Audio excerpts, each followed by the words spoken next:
कथावाचक अनिरुद्धाचार्य हाल ही में अपने एक विवादित बयान के चलते सुर्खियों में है।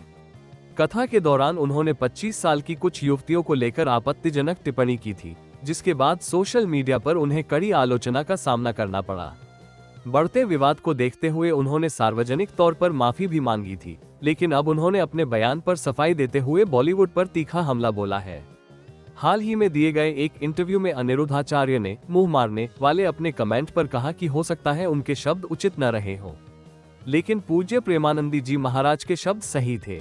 उन्होंने सवाल उठाया कि जब बॉलीवुड ने श्री कृष्ण के चरित्र पर सवाल खड़े किए थे, तब विरोध क्यों नहीं किया गया। उन्होंने कहा, बॉलीवुड ने तो भगवान श्री कृष्ण की छवि को भी निशाना बनाया, उस समय किसी ने आवाज क्यों नहीं उठाए। इसी बातचीत में उन्होंने बॉलीवुड के कई कलाकारों पर ताना कसा और रणवीर सिंह का नाम लिए बिना कहा, बॉलीवुड में एक व्यक्ति है जिसने पूरे कपड़े उतारकर फोटोशूट करवाया।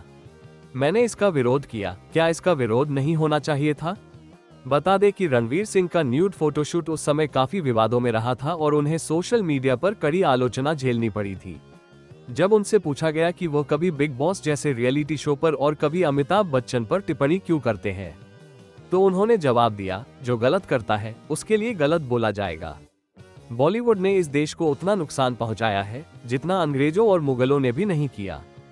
अनिरुद्धाचार्य जी ने स्पष्ट किया कि यह मुद्दा सिर्फ महिलाओं के कपड़ों तक सीमित नहीं है, बल्कि पुरुषों के लिए भी समान रूप से लागू होता है। उन्होंने एक अभिनेता के बिना कपड़ों के फोटोशूट का उदाहरण देते हुए कहा, सिर्फ महिलाओं का निर्वस्त्र होना ही नहीं, पुरुषों का भी निर्वस्त्र होना गलत है।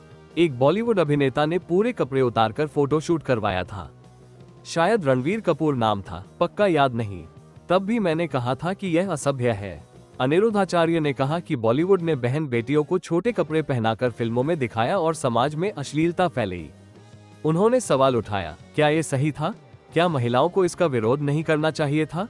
उन्होंने आगे कहा कि फिल्मों के जरिए गुटखा, जुआ और ऑनलाइन गेमिंग ऐप्स जैसे जंगली रमी के प्रचार को बढ़ावा दिया गया, जो समाज के लिए हानिकारक है।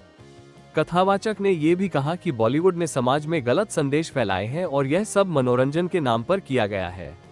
उन्होंने दोहराया कि सभ्य समाज में ऐसी चीजें स्वीकार नहीं हो सकती और इसके खिलाफ आवाज उठाना जरूरी है। अनिरुद्धाचार्य का ये बयान एक बार फिर चर्चा में है, क्योंकि इससे पहले भी वो कई बार अपने तीखे और विवादित बयानों को लेकर सुर्खियां बटोर चुके हैं। इस बार उन्होंने सीधे तौर पर बॉलीवुड की और वहां के कलाकारों को देश की सामाजिक और सांस्कृतिक समस्याओं के लिए जिम्मेदार ठहराया है। इस पूरे मुद्दे पर आपकी क्या राय है, आप हमें कमेंट बॉक्स में लिखकर जरूर बताएं और साथ ही आपके पास हमारे लिए कोई सुझाव हो तो वो भी हमें जरूर बताएं।